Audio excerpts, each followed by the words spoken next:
over here. Shredded. Come over here. No, that's your table. I don't want to. Yes, that's fine. You're filming. I can zoom in. Are you sure? Yep. This is a phrenic nerve on this side. The phrenic nerves, they run, there should be two of them. And I'm not really sure what happened to that one on that side. The phrenic nerves run down and they innervate the diaphragm. This is the diaphragm right here. Okay? So there should be another phrenic nerve coming down on this side. But I don't know what happened to it up here. But they innervate the diaphragm. Okay? And the diaphragm, you know, separates the thoracic from the abdominal cavity. You have to seal this off so you can change pressure to breathe. Okay? The central tendon of the diaphragm, which is it's like a bigger version. hard to see in this guy. We'll look for a better one. It's just like a white, sort of like a white crescent. That's where all the nerve fibers end. So it's white. So And it's above the diaphragm? it's on the diaphragm. It's on the diaphragm. It's on the diaphragm. And that's the cricoid. No, that's the central tendon of the diaphragm. Okay, up here, if you look at your larynx, this is the larynx, this is our larynx, right? And this is the cat larynx. Yours isn't. No, it's still intact. We have one that's open there. Jay, is that one? Do you have a cat larynx? Yeah, there we go. It's still there, cat, for a minute. Oh, he was juicy the other day. This one's making my eyes water. Guys, go see. Okay. So the larynx is up here, underneath these big plates here, big plates of cartilage right here. These right here. That's the thyroid cartilage. Okay, and the Adam's apple or the ventral median prominence is the bump on the thyroid cartilage. See a little bump there. That's his Adam's apple. Okay. Okay. And this is the trachea. You can see all the little rings. All of these rings down here are all like C-shaped, like C-clamps. Okay, and that's to hold the trachea open so it doesn't collapse, which would be a bad thing. But they're all but one are open in the back. Okay, that very first ring, which you really can't feel too well on this guy. We'll look at the sheep pluck in a minute. But that very first ring at the top of the trachea is the only one that's a complete ring. It goes all the way around. That's the cricoid cartilage. Cricoid cartilage. Okay, so that very first one is the cricoid cartilage. All right. You can't really see the cricoid in here, but it would be here. Same with us. We have one complete ring. Okay. If you open this up, so we just pull this out, pull his larynx out so we can look at it. Oh, you asked her? You emailed? Look in here. Yeah. You can see this leaf-shaped piece of tissue. Oh, yeah. That's this. Okay. And that is the epiglottis. When you swallow, that epiglottis folds down, covers the trachea, and forces the food back down the esophagus, which lies behind the trachea. Oh, it's still attached. It's right here. This is the esophagus, this mushy part of here. It has not been prosected off. Okay, anyway. Sorry, John. This is the opening for the esophagus. So it's got two actually separate. This is the esophagus here, behind the opening to go into the trachea, which is this opening right in here. Okay? Two openings. Alright? So when that epiglottis folds down, it actually forces the food to go down the other hole, to go down the esophagus. Okay? If you look in here, you can see, get this tissue out of the way, you can see these two little flaps here. It's hard to see on the cat. Yep, right here. This one on this side and this one on this side that kind of border the opening. Those are the arytenoid cartilages, and those are these right here. And those are what are attached to the vocal folds. If you squeeze those, can you squeeze those together? See how it moves the vocal folds inside? So you can talk. You can't really see the vocal folds too well on the cat, but you can see the arytenoid cartilages. Okay? And that's underneath the epiglottis or inside? Just like this. Just like this. Here's the epiglottis. There's the arytenoid cartilages. And then those are attached to those vocal folds. So that when they move up. of course, is the hyoid bone, which we already know. Yep, you can feel the ends of the hyoid bone right here. That's one end. Feel it quite easily. Yep, that's one of the tails of the hyoid bone. Okay? The thyroid glands. Thyroid glands are not readily identifiable in this guy. I'll look for a better cat. The thyroid glands lie right on the side here. Right under the right below the thyroid cartilage, the two glands on either side. A lot of times those get torn up when we're looking at the muscles. But, okay. What else? If we look at the pluck. Good Lord. For a bigger view, this is a sheep pluck, the heart and lungs of sheep. So again, if you look in here, see this complete ring of cartilage right here? This is all stiff up here. That's the cricoid. Goes all the way around, right at the top of the trachea. Okay. And then if you can feel this thing, you can feel that this is all open on the back side. You can feel where the rings stop. Okay. Okay. And this is where the esophagus would have been laying right in here. Okay. If we look down in here, we follow that trachea down to this first big branch. This is the left and right primary bronchus, where it branches into the left and right bronchus. Okay? And then if we look deeper in here, you can see how that branches again. And that would be the secondary bronchi. And then they just keep branching and branching and branching and branching into the bronchioli, and then finally dead ending in the alveoli, the Layer sacs. Okay?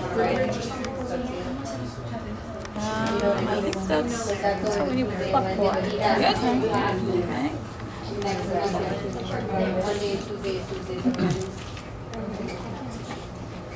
Now we're on to digestion. I think. Yep. Paratoid. Lymph nodes. Paratoid. All right, lymph nodes.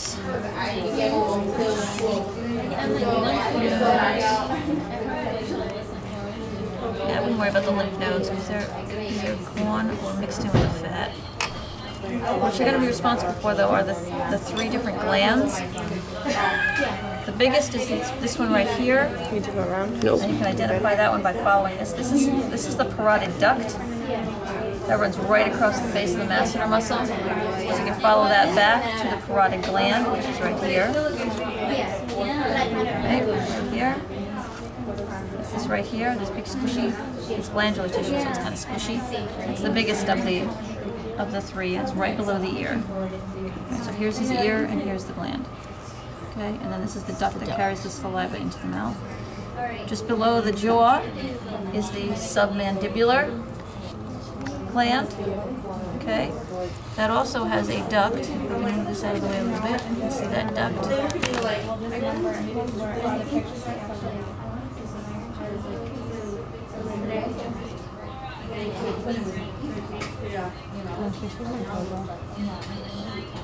Okay, submandibular duct here.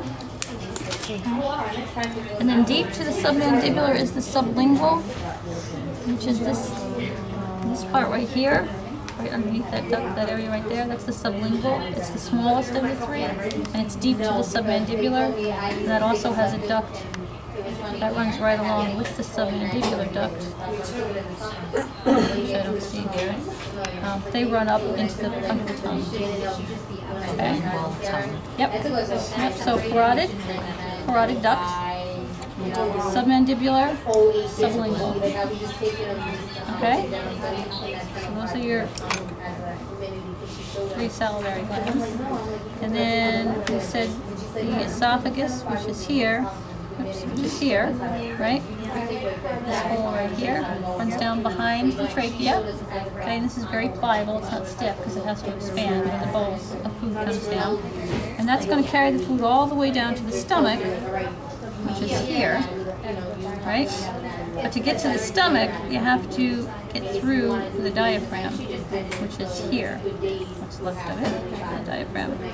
Okay? This is the diaphragm, this thin layer of muscle, and that seals off the chest because you have to keep this a sealed chamber so you can change pressure to bring air in and out, right? So the diaphragm seals off the thoracic cavity from the abdominal cavity.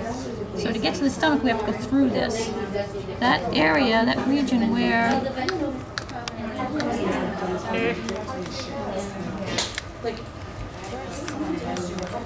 sure they are. But this region right here, I don't want to cut the phrenic nerve. That's the phrenic nerve coming in here. Cut this down here a little bit. There's two phrenic nerves. They run Yep, on either one side. on either side. So this is one coming down to innervate the diaphragm. And below that, you'll see down here, this white region right down in here, this right here, that's your esophagus. Good. Okay? I'll get it on my second shot. Thank That's the you. esophagus coming in. Okay, you guys see that? See where that esophagus is coming in? Coming down through the diaphragm. See it? Nice catch. So that has to go through the diaphragm. Where that goes through the diaphragm, that opening is called the esophageal hiatus. And you can see it's coming out on the other side here, right here. Okay? And sometimes that opening can rip, and then you get a hiatal hernia, where you have abdominal contents coming up into the thoracic cavity. That happens a lot in preemies, actually, when they try to put them on respirators, because everything is so fragile it can tear, and then they have to go in and sew it up. So the esophagus comes down here and it joins to the stomach, and this whole big thing here is all stomach. This is all stomach. It's going to end anyways. Okay? So where, can't really feel it in this guy, but there is a sphincter where the esophagus meets the stomach. A sphincter is a ring of muscle, and when the food goes into the stomach, that muscle, it's like a purse string. It pulls and it closes off the esophagus. That prevents backflow up into the esophagus. And then it comes down into the stomach. This area right up here where it meets the esophagus is the fundus. This is the body. The biggest part is the body. And then over here,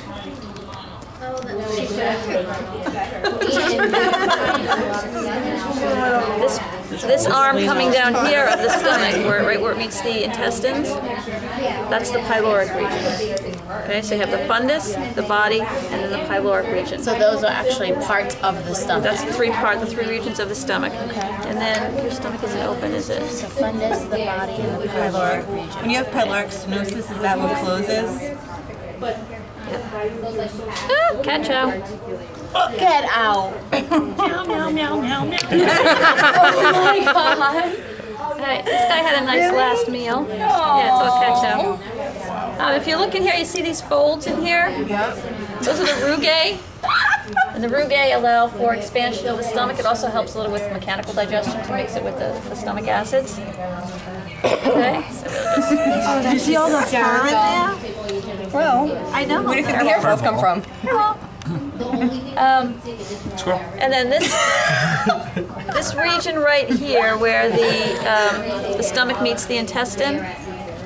This isn't really prosected very well, but this region right here, you can kind of see it's like a little crimped right here.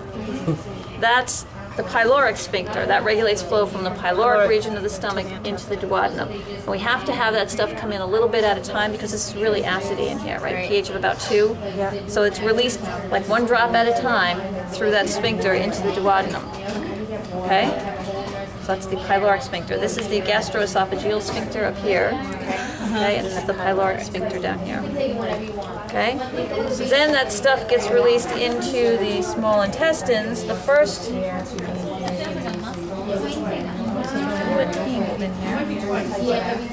that first U-shaped curve right there is the duodenum.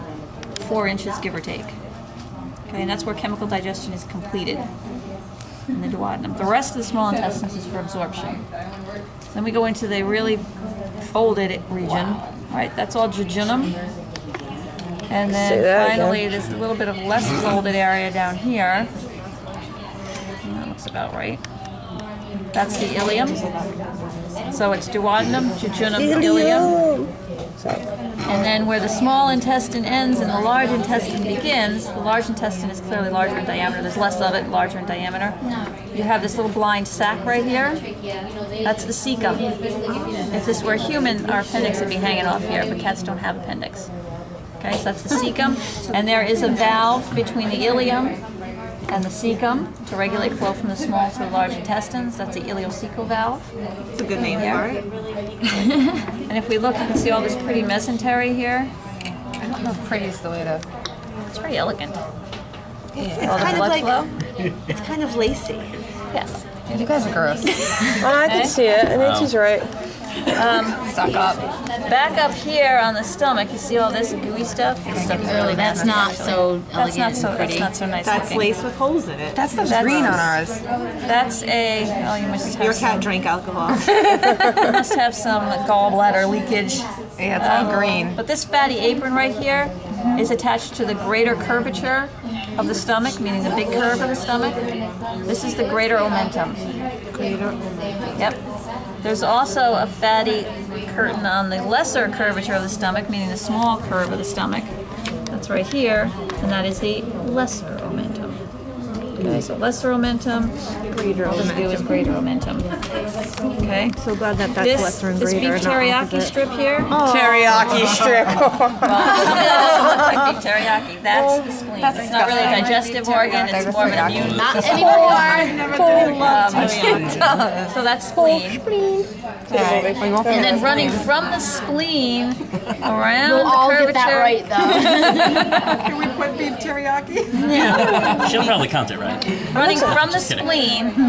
See this tissue right here? It looks a little different. It's not fatty tissue. It's like a ribbon. This is pancreas. Okay. Again, it's glandular in nature, so it's kind of fragile. The more people play with it, the less of it there's going to be. But it comes over and it actually attaches over here, where it's been ripped. It actually attaches over here under the duodenum. Okay. So that's your pancreas. The largest organ here that covers everything is the liver, right? With all of its, what, 6 lobes of the liver? Did you say 6? The liver is attached to the diaphragm by this ligament right here. It almost seems to like split the liver in two, this ligament that's left of it. That's the falciform ligament that holds the liver up in place. So it's not flopping around and everything. And that liver's not cut. That's how it is. That's how it is. That's all the different lobes. And if we look under here, what happened to your gallbladder? Is that the thing around? Maybe it was totally ripped out. That's his ear. It seems to be Would it be better in here? I can't find the gallbladder. Okay. Maybe this one. Skinnier brother. Are the weakest link. Goodbye. There we go. There's the gallbladder. So it's got a greenish, blackish little sac in here. Yeah. The liver produces the bile. It's stored in the gallbladder. Okay, and then there's a duct that leads from the gallbladder called the cystic duct to bring the bile down, which is this kind of greeny thing right here. And then there are ducts coming in from the liver right here. And those join actually to form the common bile duct, which is right here. And that goes right into the duodenum. Into the duodenum. Yep, because here's the sphincter, right? Here's the pyloric region of the stomach.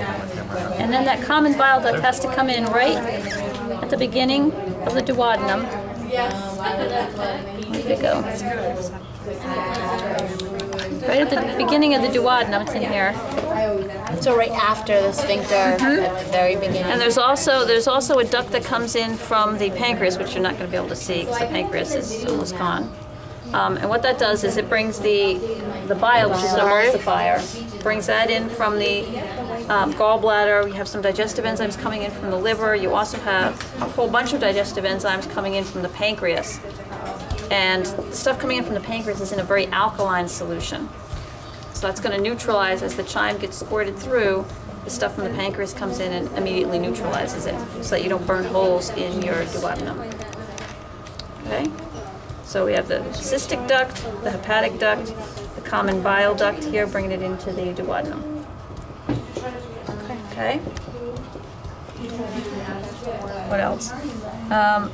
Coming down here, back down here to the large intestine, if this were in How come those properly. intestines look so much like Different, yeah, compared to the other the guys. ones are like, yeah, are they full? We don't need to cut one. We don't open. need to cut one open to find out. But is that why actually. they look like that? Are they look more like sausage Yeah. versus? Yeah. I don't know. Who knows? But I ain't cutting them open to No, find please out. don't. That's not safe. Say that. I don't mean to So laugh. if it's Aaron. when I leave, you can. No, I agree with you. If this were in sort of in place like this, you would have an ascending colon, a transverse colon, and a descending colon. Right. So this is Okay, they coming kind of go down. in a square, like Yep. so it's Yep. very- Up, over, down. And then this descending colon is actually attached to the back body wall to hold it in place, and that tissue down here is called the mesocolon. It's just the tissue that holds the descending colon in place. And then you have the rectum and the elimination through the anus. Okay, I don't think I missed anything. I'm impressed. Me too. I think I missed Are these just lobes of the